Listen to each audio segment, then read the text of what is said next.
Bonne nouvelle pour la rentrée académique 2022-2023, l'École supérieure d'administration, d'économie, de journalisme et des métiers de l'audiovisuel ESAE vous ouvre les portes de ses différents sites. À Gbedjourmende, à Bomé-Calavi, à Kpakpa et même à Parakou, l'université ESAE vous offre des bons d'études et des demi-bourses dans toutes ses filières en licence 1, 2 et 3. Et pour les 100 premières inscriptions en master 1 et 2, bénéficiez des demi-bourses. Nouveau bachelier, vous avez au moins la mention assez bien. Inscrivez-vous vite à ESAE et bénéficiez d'un bon de 50 000 francs CFA. Étudiants, étudiantes et nouveaux bacheliers, payez 200 000 francs CFA en sciences de gestion, sciences économiques, sciences juridiques et en administration des affaires en licence 1, 2 et 3 et 500 000 francs CFA en master 1 et 2, 250 000 francs CFA en administration générale, administration des finances, journalisme et métiers de l'audiovisuel en licence 1, 2 et 3 et 600 000 francs CFA en master 1 et 2. Alors, inscrivez-vous vite et profitez des offres exceptionnelles mais également d'un enseignement de qualité à l'université d'excellence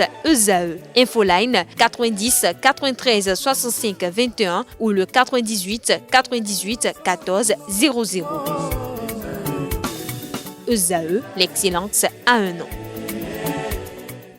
Amis sportifs, bonjour. La saison footballistique 2022-2023 au Bénin s'est clôturée le dimanche dernier avec un match nul et vierge du champion Coton FC et l'ASVO Awida. La Ligue professionnelle de football en a profité pour distinguer les meilleurs acteurs. En Ligue Pro, on note la razzia des cotonniers, vainqueurs du championnat, des prix de meilleur gardien Hassan Sissé et de meilleur buteur Issa Razak Bénin avec 18 buts. Victor Vonka, coach de Coton FC, est revenu sur leur parcours et a fait des projections sur l'année prochaine. C'est quand même bien parce que ça nous permet de finir quand même par une bonne note. On reste invaincu sur notre terrain cette année. Bon, c'est bien et mes joueurs l'ont mérité. Vous savez, je pense que la Ligue des Champions qu'on a fait cette année doit nous servir pour grandir. Ça donne de l'expérience à mes joueurs. Et puis naturellement, on va essayer de se renforcer pour améliorer encore notre équipe parce que le club n'existe que depuis 2 ans. Donc il faut envisager des recrues pour essayer de naturellement enfin essayer de passer le tour préliminaire. On va se séparer d'un grand nombre de joueurs. Je vais recevoir tout le monde demain. Je vais discuter avec eux. Et après, on passera à la deuxième phase, c'est-à-dire le recrutement pour améliorer encore cette équipe. Pour la 24e et dernière journée de la Super Ligue professionnelle saison 2022-2023, Dadje Football Club a reçu l'AS Takounen de Niki au stade Omnisport d'Aplaroui. À l'issue du match âprement disputé et largement dominé par les locaux du Koufou, les deux formations se sont séparées sur le score nul et vierge de 0 but partout. Au terme de la rencontre, Vincent Roturo, directeur sportif de Dadje Football Club, a donné ses impressions et a profité pour faire son bilan. Il est au micro de Anel Dou. Un grand coup de plaisir parce qu'on a fait quand même un très bon match à la maison pour terminer. Maintenant, la cerise sur le gâteau, ça aurait été de marquer un but. On les a eu les occasions, on a eu un nombre incalculable encore aujourd'hui d'occasions. Mais c'est le reflet de la saison. Je trouve que le match est ça. On a donné beaucoup d'envie, beaucoup d'occasions. Après, ce qui nous manque, c'est cette efficacité devant le but. C'est là-dessus qu'il faut qu'on travaille. Dernière passe, dernier contrôle, dernier enchaînement, mais que du bonheur aujourd'hui en termes de qualité et que les joueurs ont produit un très bon match. Il faut continuer, je veux dire, aujourd'hui, tout doit être amélioré. Je dirais aussi bien ce qui vient d'être fait cette année. On a donné du plaisir aux gens et je crois que c'est ce qui me donne du baume au cœur parce que les gens y viennent pour voir un spectacle. On leur offre un spectacle. Maintenant, c'est sûr que si on pouvait leur offrir que des victoires, mais ce qui est à signaler quand même, c'est qu'on est resté invaincu à domicile. Sur les 12 matchs joués, on n'a que 3 matchs nuls. Donc bravo aux joueurs, je trouve que c'est bien, on a été invaincus. Donc je sais que l'année prochaine, les gens vont nous attendre au virage, ils pensent qu'à Plaoué, c'est une terre imprenable. À nous de défendre, donc c'est cet objectif que nous avons atteint cette année. Le bilan pour moi il est simple, il est toujours positif parce qu'on a terminé mieux que l'année dernière. Donc déjà c'était un des premiers objectifs, l'année dernière on avait terminé 8, 9e. Cette année, on va terminer 4e ou 5e en fonction donc, du résultat d'Abomey. Mais ce qui est sûr, c'est toujours mieux. Je trouve que l'équipe s'est améliorée dans la qualité du jeu. On a produit quand même un football, je trouve, plus alléchant encore que l'année dernière. Maintenant, je dirais, je reste sur ma faim parce que nous sommes des compétiteurs. Quand on démarre une compétition, c'est pour essayer de la gagner. Et je trouve qu'on n'est pas passé loin cette année. On a loupé, je pense, un peu notre démarrage. Peut-être dû aussi à un recrutement qui a été trop tardif. On s'y est mis trop tard pour diverses raisons. Et ce qui fait aussi que l'équipe a eu du mal aussi à enclencher. Le mercato n'a pas apporté peut-être tout ce que j'aurais peut-être pu penser. Mais je dirais, je suis satisfait, mais je pense qu'on aurait pu faire mieux. Le mercato, il est simple, c'est-à-dire que déjà la première chose, c'est déjà de savoir ce que notre société peut faire, parce que c'est toute une question d'ordre de moyens. Je veux dire, aujourd'hui, si je peux avoir une enveloppe financière importante, ça me permettra d'avoir aussi donc, des joueurs. On a une ossature de joueurs que je trouve très intéressante. Maintenant, il faut la compléter. Il faut la compléter avec des joueurs qui apportent entre guillemets une plus-value à notre équipe, notamment dans le secteur offensif. C'est aussi là-dessus qu'on a pêché. Mais après, la question, c'est surtout au niveau de la société ce qu'elle veut faire. Ça, c'est la première chose. Puis après, concernant, je dirais, au niveau donc, des entraîneurs, moi, je suis sous contrat avec Dadje. Quand j'ai signé mon contrat, nous avons signé des contrats de 3 ans, les directeurs sportifs. Moi, aujourd'hui, la question, elle est la roue à l'avance. Je repars pour une prochaine saison ici. Après, on est maître de rien, mais jusqu'à preuve du contraire, je n'ai pas d'autre objectif que de déjà me préparer pour la prochaine saison. Toujours lors de cette 24e et dernière journée de la Super Ligue professionnelle de football, l'AS Cotonou est allé battre Dragon Football Club le samedi dernier sur ses propres installations sur le score étriqué d'1-0. Le compte rendu de ce match avec notre reporter.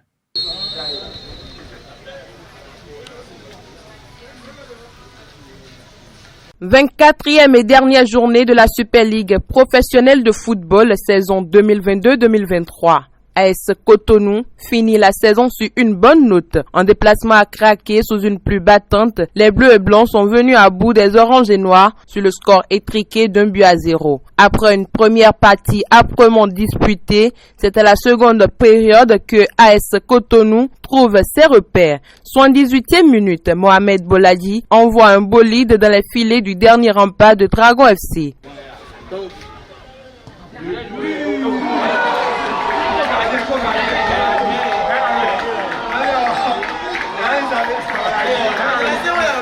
Le score reste inchangé jusqu'au coup de sifflet final.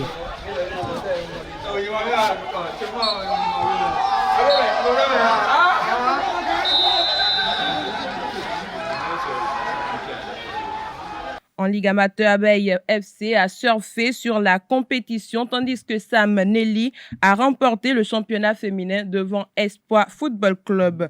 Autre information, Élan Coton Basketball Club a conservé le samedi dernier son titre de champion du Bénin en homme au bout d'une finale des playoffs à suspense à l'IRSP de Ouida. Bousculé par une vaillante équipe de l'ASPAC jusqu'à 3 minutes du terme, Arnold Yakoubou et ses coéquipiers ont fini par prendre le dessus.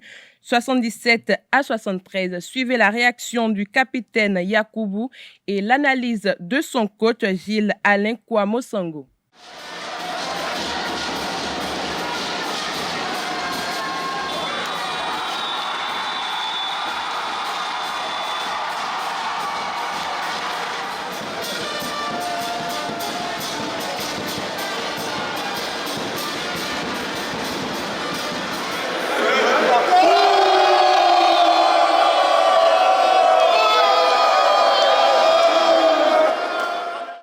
Forcément de la joie, nous sommes très heureux, moi particulièrement parce que ça fait la deuxième fois d'affilée. L'équipe a travaillé on a tout donné. On a connu 9-10 mois de travail acharné pour en arriver là et franchement on est fiers de nous. Oui, ça il faut vraiment le dire, c'était une finale très élevée, d'un niveau très élevé. Et vraiment du début jusqu'à la fin, on ne pouvait pas d'emblée dire que telle équipe ou telle autre pouvait gagner ce match. Et je veux dire, ce qui a fait peut-être notre force, c'est notre collectif qu'on a réussi à maintenir, cette cohésion de groupe qu'on a réussi à maintenir malgré les difficultés par lesquelles on est passé tout au long du match. Et vraiment, je veux dire, je tiens un grand coup de chapeau déjà à ces joueurs qui ont accepté de se sacrifier pendant de longs mois d'entraînement et pouvoir aujourd'hui arriver à ce couronnement avec beaucoup de joie, avec beaucoup de volonté. C'est beaucoup d'abnégation pour qu'on puisse arriver à ce stade-là. L'équipe adverse également, c'est une équipe certes qu'on a rencontrée tout au long de la saison. C'est une équipe qui a présenté beaucoup de qualités. Et quand on venait, on s'est effectivement préparé, sachant que c'était une équipe qui était capable de très grands changements, très grandes surprises. La différence n'a pas été grande, c'est le cœur. C'est le cœur. On a eu des joueurs, particulièrement notre numéro 11, Tawadjoun, qui a montré qu'il avait du cœur, qui a su tirer l'équipe vers le haut en portant toute l'équipe sur ses épaules. Et on ne peut que lui dire merci. Mais on a eu du respect, on a eu quelques moments de frayeur, mais pas dit peur dans le match, non. C'est un match, on sait que tout peut arriver, c'est un match de basket. Ça se joue sur 1 point, sur 2 points. Et il faut garder son sang-froid justement pour ne pas tomber dans cette peur qui peut faire basculer totalement l'équipe. C'est vrai que nous avons conduit cette équipe la saison dernière aux éliminatoires de la balle. On a fait quand même une prestation, pas médiocre, mais quand même une prestation quand même acceptable. Notre objectif cette année, c'est de pouvoir franchir le cap qu'on a pu atteindre l'année dernière et pouvoir se qualifier enfin pour cette phase finale de la Basketball African League. Là, on va un peu savourer le titre quelques jours et on va se remettre au travail comme toujours. On va travailler dur pour aller à cette conquête qui nous tient tant à cœur. Chez les dames, 3e la saison dernière, Élan Coton Basketball Club a remporté le titre devant Aspac grâce à sa victoire 69-52. Assad John Kadi, le patron de l'encadrement technique, a fait le débriefing à cet Andelarios Adiagbeno.